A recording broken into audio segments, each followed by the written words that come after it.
It was a cold and gray morning in the bustling city of Lagos. The streets of the financial district were beginning to fill with hurried people, rushing to work. Amidst so many executives, one man stood out. Adewale, tall, impeccably dressed, walking with confidence towards the imposing building of the Lagos National Bank, where he was the executive vice president. He was already thinking about the important meeting he had that morning, mentally reviewing the numbers and strategies he would present to foreign investors. As he walked, something different caught his attention and pulled him out of his thoughts. At the corner of the street, leaning against the wall of a building, he saw a young woman. Her clothes were worn, dirty, and her messy hair hid part of her face. She was shivering from the cold, hugging herself in an attempt to stay warm because it was a cold morning. Her image completely contrasted with the luxury around her. Adewale stopped, surprised by the compassion he felt. Something about the young woman touched him deeply, and without thinking much, he approached and gently asked, "Miss, are you all right?" The young woman lifted her face, revealing bright eyes that seemed out of place amidst her tired and dirty face.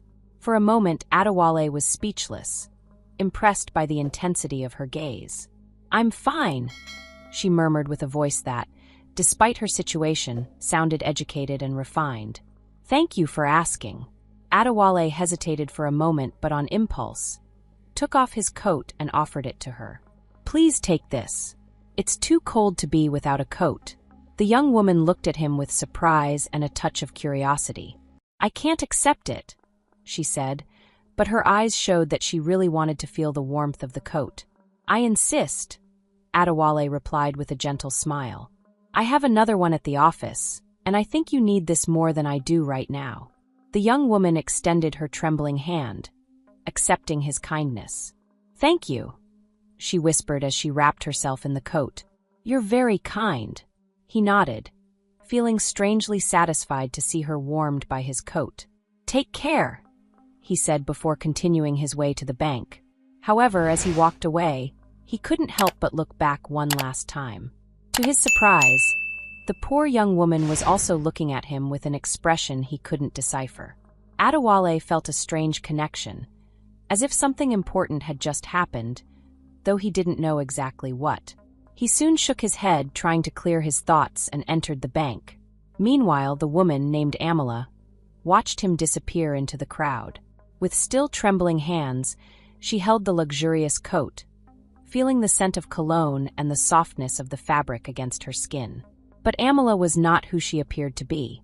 Behind that appearance of poverty and helplessness hid one of the wealthiest heirs in the region and the only daughter of a powerful business family. Amila had decided to disguise herself and live on the streets as part of a social experiment, wanting to understand the reality of the less fortunate. What started as a week-long experiment had extended for a month. During this time, she discovered a completely new world, full of challenges she had never experienced in her life of privilege. Now, this encounter with a generous stranger had touched her deeply. In her entire month on the streets, no one had treated her with such kindness and respect. The image of Adewale's warm eyes and sincere smile was etched in her mind. Amila stood up slowly, still wrapped in the coat. She knew her experiment was coming to an end, and that soon she would have to return to her life of luxury and responsibilities.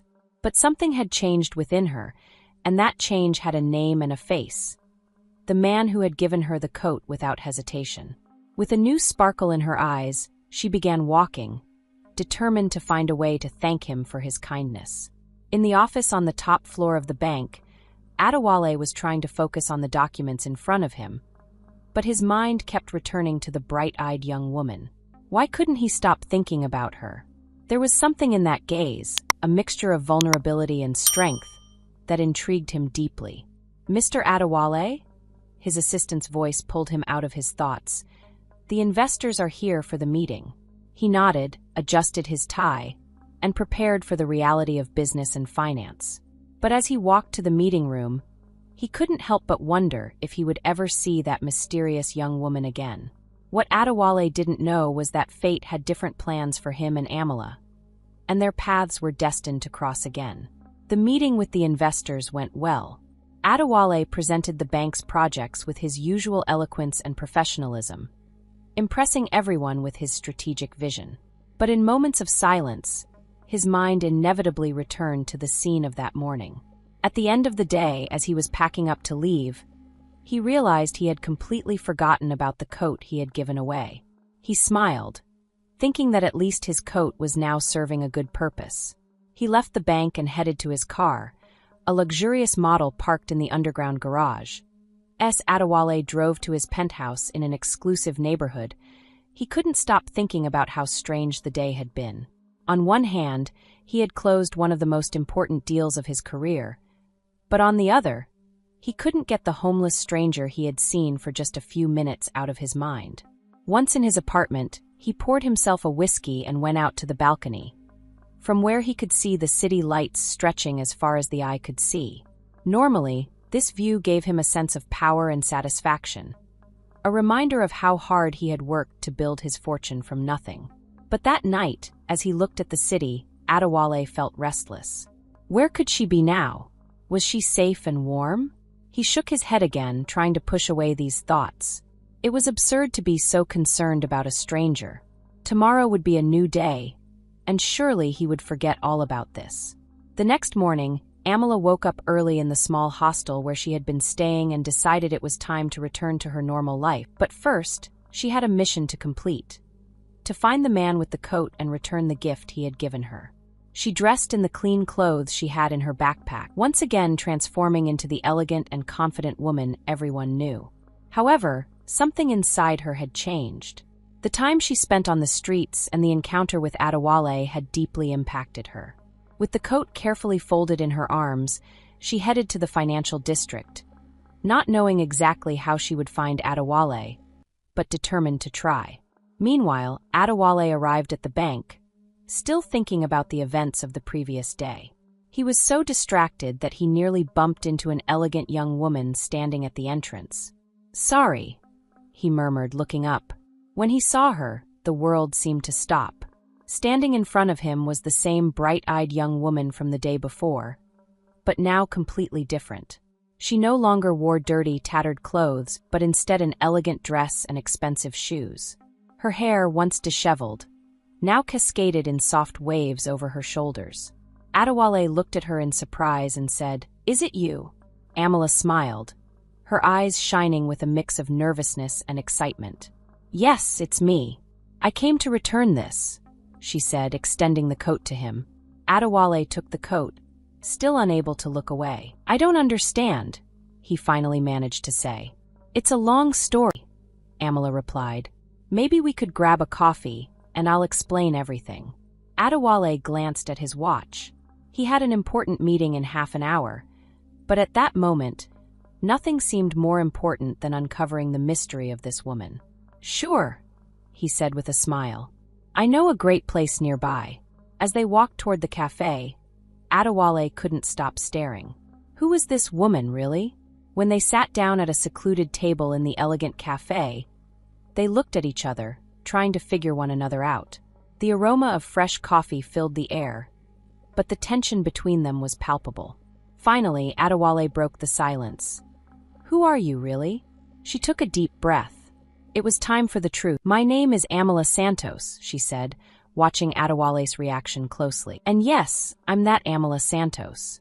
Adewale's eyes widened in recognition of the name. The Santos family was practically royalty in the business world in Nigeria. "But why were you on the street?" he asked, even more confused.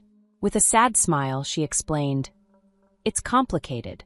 About a month ago, I decided to embark on an experiment, so to speak. I wanted to understand how the less fortunate people really live. So I left my life of luxury behind and went to live on the streets." Adewale listened to Amala with a mix of surprise and admiration. "That's incredible," he said, "but also very risky.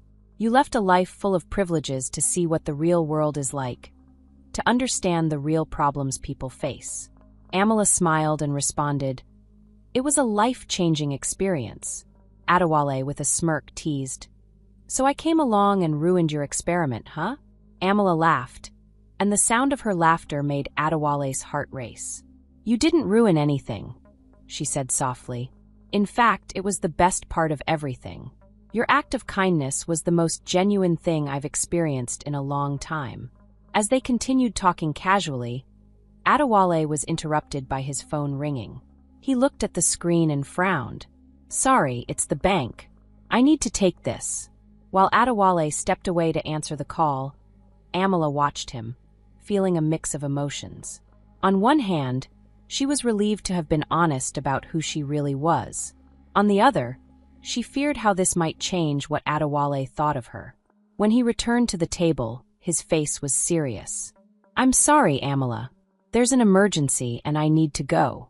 Trying to hide her disappointment, Amala said she understood. "Duty calls." "Amala, I'd really love to continue this conversation. Can we meet again tonight?" Adewale asked. Amala smiled and said she would love to. They exchanged numbers, and Adewale left in a hurry. Later that evening, at one of the city's most exclusive restaurants, Adewale waited nervously for Amala to arrive. He had reserved a private table with a view of the city, wanting to impress her. But part of him wondered if this was even necessary with someone like her. When she arrived, Adewale was speechless. She was stunning in a black dress that accentuated her elegant figure. She looked absolutely beautiful. "You look amazing," he said, softly kissing her cheek. "Thank you, you look great too," she replied. They sat down and began talking lightly and naturally. They spoke about their jobs, passions, and dreams. Adewale shared how he had built his career from scratch, facing prejudice in the financial world. Amala shared her concerns about the future of her family's business and her desire to make a real difference in the world. As the evening went on, they both realized there was something very special between them, something that went beyond physical attraction or shared interests. It was as if they had known each other for a long time, as if their souls recognized one another. "You know," Amala said as they savored dessert, "I never imagined my little experiment would lead me to meet someone like you." Adewale smiled, holding her hand across the table. "And I never thought a simple act of kindness would change my life like this." Their eyes met, filled with emotion and a silent promise. But just when it seemed the moment would lead to a kiss, Amala's phone rang insistently. With an apology, Amala glanced at the screen, and her expression changed to one of concern. "Sorry, I have to take this, it's my father." Adewale nodded, watching as Amala walked to a more private corner to take the call. As he waited, he couldn't help but feel a sense of unease. When Amala returned, her face was tense. "I'm sorry, but I have to go. There's a family emergency." "Is everything okay?" he asked, standing up worried. Amala shook her head. "I don't know, my father didn't give me many details, but he sounded very distressed. I need to go home immediately." "Of course, let me take you." "That's not necessary," Amala started, but Adewale gently interrupted her. "I insist. I won't be at peace unless I know you got home safely." Amala looked at him with gratitude and agreed. As they hurried out of the restaurant, Adewale couldn't help but think about how life could change so quickly. In less than 48 hours, this woman had entered his life, and he could no longer imagine a future without her. The drive in Adewale's car was tense and silent. Amala stared out the window, lost in her thoughts, while Adewale cast worried glances in her direction. When they arrived at the imposing Santos mansion, Amala turned to him. "Thank you for everything. Tonight was special for me." "For me too," he replied, holding her hand. "I know you need to deal with whatever is happening now, but can we see each other again?" Amala smiled, despite the worry in her eyes. "I would love that. I'll call you soon, I promise." With a final squeeze of the hand, Amala stepped out of the car and hurried toward the entrance of the mansion. In the mansion's library, Amala found her father, Fernando Santos, pacing nervously. Her mother, Avila, sat in a chair, pale and worried. "Dad, Mom, what's going on?" Amala asked, her heart racing with anxiety. Fernando stopped and looked at his daughter, his eyes full of fear and determination. "Amala, dear, please sit down. We need to talk about something very serious." Amala sat beside her mother, who immediately gripped her hand tightly. The company is in trouble, Fernando began, his voice tense. Serious trouble. We discovered that one of our key partners has been embezzling funds for years. The losses are huge. Amila felt as if the ground was crumbling beneath her. But how is that possible? Didn't we conduct regular audits? Fernando nodded bitterly. Yes, but this partner was very clever. He hid the losses with a series of complex transactions. Now that everything has come to light, we are on the brink of bankruptcy. There must be something we can do, Amila said, trying to find a solution. We can sell shares, look for new investors. But Avila interrupted, her voice trembling with emotion. We've considered all the options, but the situation is too severe. We need an immediate solution, or we'll lose everything. Fernando sank heavily into a chair, suddenly looking much older. There is one option, he said slowly, but I don't know if we're willing to consider it.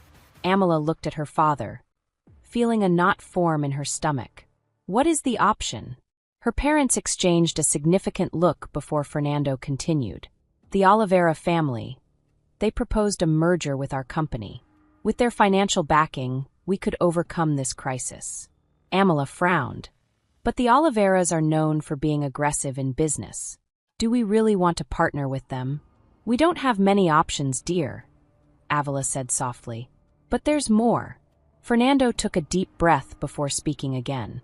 The Oliveiras have placed a condition on the merger. They want you to marry their son, Clay. Amila suddenly stood up, incredulous and horrified. What? You can't be serious. This is the 21st century. You can't expect me to marry for a business deal. We know, dear, Avila said, standing up to embrace her daughter. And we wouldn't ask this if it weren't absolutely necessary. But without this merger, not only will we lose the company, but thousands of employees will lose their jobs. Entire families depend on us. Amila pulled away from her mother's embrace, her mind in turmoil. She thought of Adewale, of the connection they had built in such a short time. She thought of her month living on the streets, the people she had met, and the struggles she had witnessed. Now she had the power to help thousands of those people, or condemn them to unemployment and poverty. I need time to think, she finally said, her voice almost a whisper. This is too much. Fernando nodded, his face filled with guilt and worry. We understand, dear, but we don't have much time. The Oliveiras expect an answer in the next few days. Amila nodded mechanically and left the library. She went to her room, shut the door and collapsed onto her bed, tears streaming down her face. Her phone vibrated with a message from Adewale. I hope everything is okay. I can't stop thinking about you. Can we meet tomorrow? Amila looked at the message, her heart torn between her duty to her family and her own feelings. How could she choose between the security of so many families and the promise of true love? And how could she explain the situation to Adewale without pushing him away forever? As the night wore on, Amila wrestled with a sea of doubts and fears. The next morning, the sky was gray and rainy, as if the weather reflected what Amila felt inside. She had spent the night awake, struggling between family duty and the desires of her heart. When she went down for breakfast, she found her parents in the dining room, both with tense, worried faces. Good morning, dear, Avila said, trying to smile. Did you manage to get some rest? Amila shook her head as she poured herself some coffee. Not really. I kept thinking about everything you told me last night. Fernando exchanged a glance with Avila before speaking. Amila, we know we're asking a lot from you, but I want you to know that whatever decision you make, we will support you. Amila looked at her father, surprised by his words. But Dad, what will happen to the company if I don't agree? Fernando sighed deeply. We'll look for other options, maybe even declare bankruptcy and start over. It won't be easy, but... Amila interrupted him, her voice firm. I can't let everything you've worked for fall apart, and I can't be the reason thousands of people lose their jobs. She took a deep breath before continuing. I accept the Oliveira proposal. Avila stifled a sob as Fernando stood up to hug his daughter. My brave girl, he murmured into Amila's hair. We're so proud of you. Amila allowed herself to be embraced, holding back the tears that threatened to fall. At that moment, her phone vibrated with a message. It was from Adewale, asking if they could meet for lunch. Amala felt as if her heart was being torn in two. "I need to go," she said, pulling away from her father's embrace. "There's something I need to do." Adewale waited anxiously at the same cafe where they had their first real conversation. When he saw Amala enter, his face lit up with a smile that quickly faded as he noticed her somber expression. "Amala, what happened?" he asked, standing to greet her. Amala sat down, avoiding his gaze. "Adewale, there's something I need to tell you." With a heavy heart, Amala explained everything. Her family's financial crisis, the Oliveira proposal, and her decision to accept the arranged marriage. With each word, she saw the light in Adewale's eyes dim, replaced by a mixture of pain and disbelief. "You can't be serious," Adewale said when she finished. "We barely know each other, but I feel there's something special between us. You can't just throw that away because of a business deal." Amala fought back tears. "It's not just a business deal. Thousands of lives depend on this decision. How can I put my personal happiness above that?" Adewale held her hands across the table. "There must be another way. Let me help. I have contacts at the bank. Maybe we can find a solution." For a moment, Amala wanted to believe it was possible. But then she remembered the gravity of the situation and the urgency in her father's eyes. "We don't have time. The Oliveiras expect an immediate answer. If we don't accept now, they'll withdraw the offer." "Then ask them for more time," Adewale insisted. "Ask for a few more days. I promise I'll do everything I can to help." Amala looked at him, torn between hope and duty. "I'll try, but I can't promise anything." They parted with a tense embrace, each lost in their own thoughts and fears. At the Oliveira mansion, Clay, the eldest son of the family, listened with growing irritation as his father gave instructions. "Remember, son," Clovis said, pacing the luxurious office, "this marriage is crucial to our plans. With the Santos family under our control, we'll be unstoppable." Clay frowned. "Father, is this really necessary? We could simply buy the Santos company when they declare bankruptcy." Clovis stopped and looked at his son with disdain. "And lose the chance to have the Santos indebted to us? No, son. This marriage will give us much more than financial assets. It will give us power and influence." "But I don't even know this girl," Clay protested.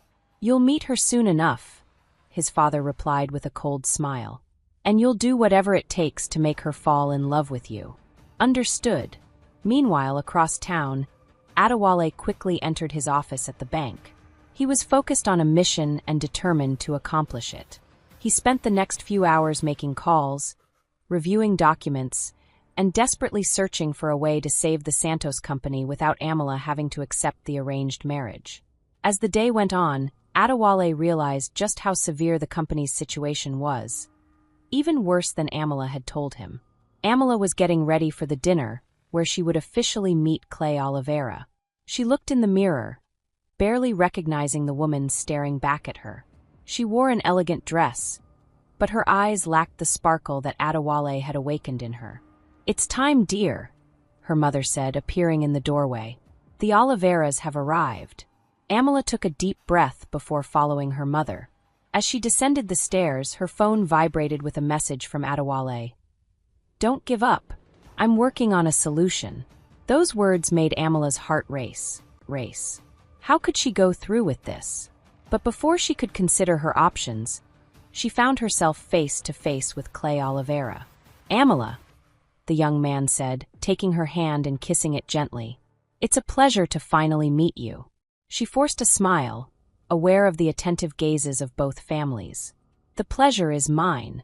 As they headed to the dining room, Amala couldn't stop thinking about Adewale and his promise to find a solution. Could he really succeed, or was she clinging to false hope?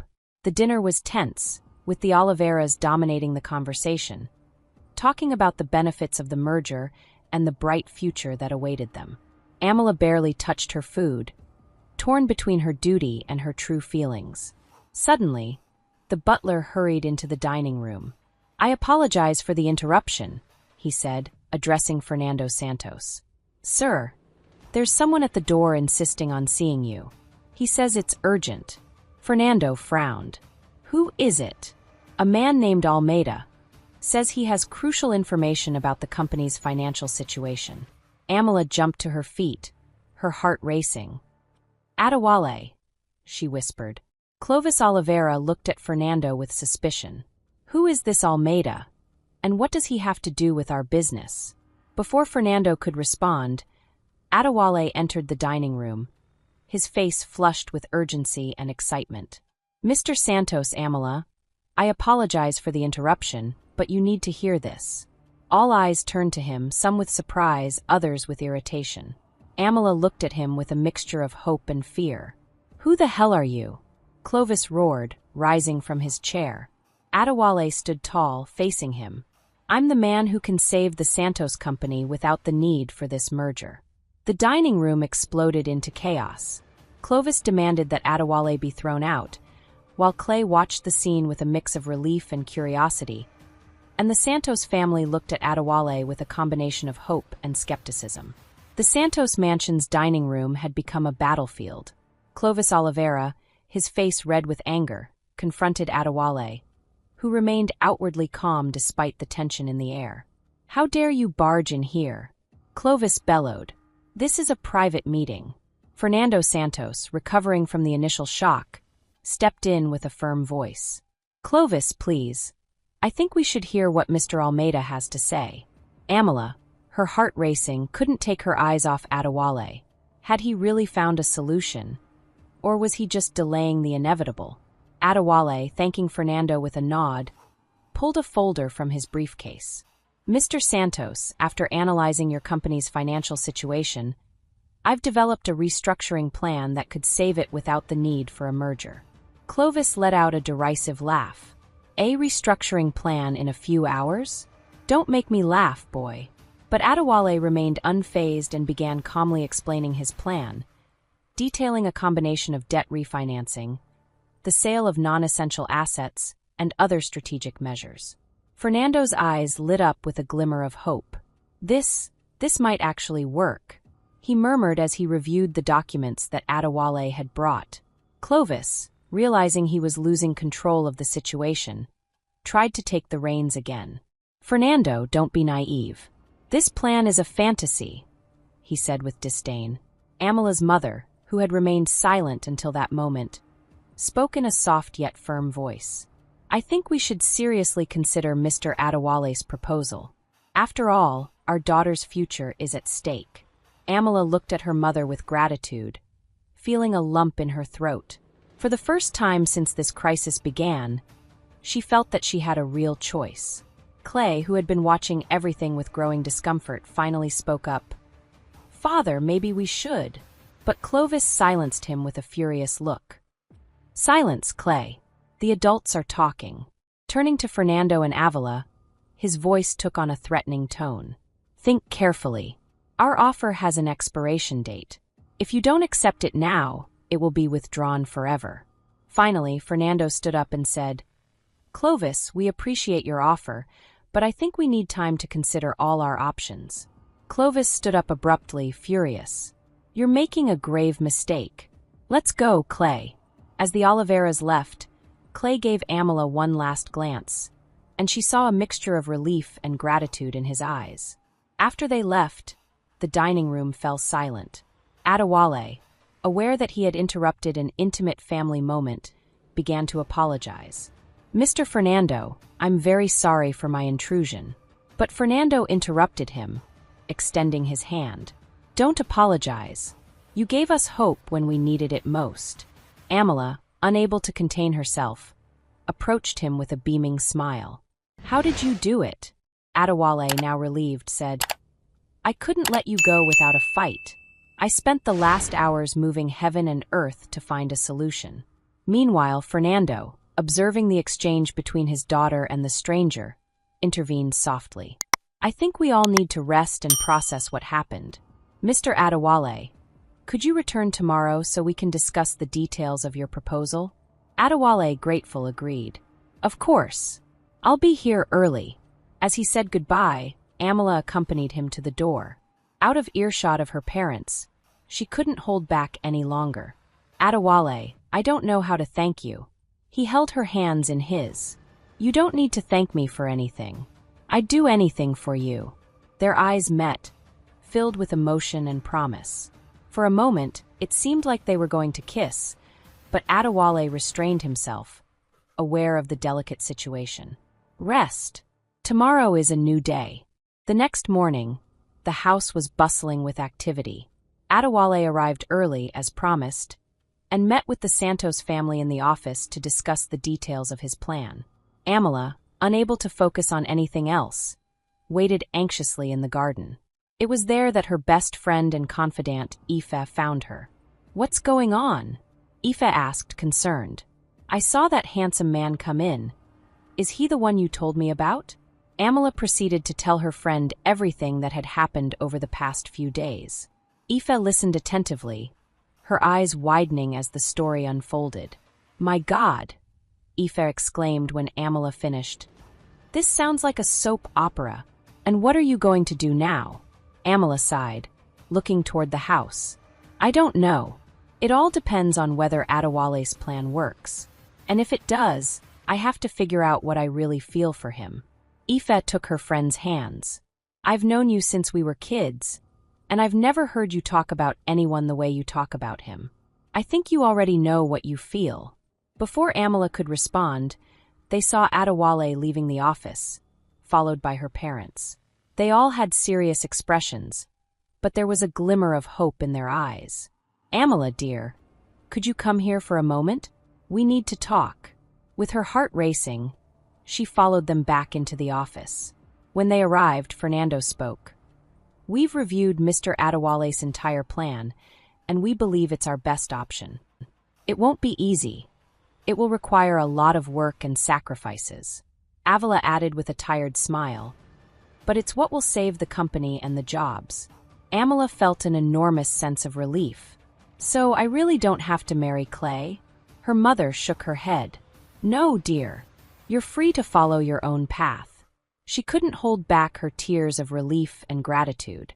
Without thinking, she ran into Adewale's arms, and he held her tightly. Thank you, she whispered. Thank you for not giving up. Adewale gently pulled her back and looked into her eyes. Amala, there's something I need to tell you. But before he could continue, the doorbell rang. The butler quickly entered the office. Sir, he said to Fernando, the Oliveras are here and they seem very angry. Fernando frowned. Send them to the living room. We'll be there shortly. As they headed to the living room, Amala felt the fear return. What did they want now? When they entered, they saw Clovis on the verge of exploding with rage. Beside him, Clay looked guilty and anxious.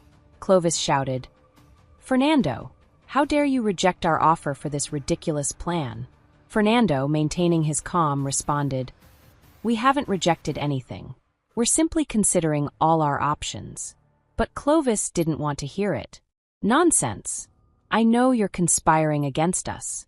And I should warn you, I have information that could destroy your reputation and your families forever. Amala felt a growing fear. What information could he have? It was then that, to everyone's surprise, Clay stepped forward. Father, enough. I can't continue with this. Clovis looked at his son in disbelief. What are you talking about? You'd better stay quiet. Clay took a deep breath before continuing. The information you have is false. I made it up. The silence in the room was deafening. Everyone looked at Clay, surprised and confused. What did you say? Clovis asked in a low, threatening voice. The young man, though nervous, remained firm. You heard me, Father. I made up that information because I thought it was what you wanted, but I can't continue with this lie. The Santos have done nothing wrong. Clovis, furious, grabbed his son by the collar. You idiot! Do you have any idea what you've done? Fernando and Avila quickly intervened, separating the two. I think it's time for you to leave, Fernando said firmly. Clovis, realizing he had lost, let out a bitter laugh. This isn't over. I will get my revenge, I swear. As they left, Clay turned to Amala. I'm sorry, he said simply before following his father. After they left, everyone looked at each other, still processing what had just happened.